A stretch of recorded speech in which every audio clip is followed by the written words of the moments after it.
Scan now. Meet Sovi, your new AI study buddy. Statistics problems involving type 2 errors are actually quite simple if you know the definitions. Let us break this down quickly to find the correct answer.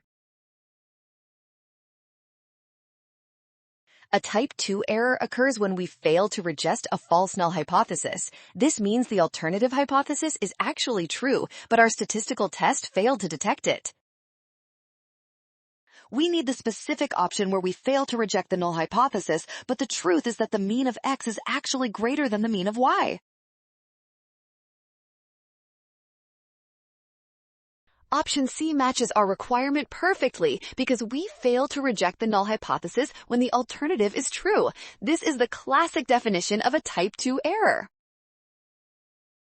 Smart move. Scan the code. You can learn better with Sovi. Avoid confusing type I errors with the rule that type 2 requires failing H0 rejection.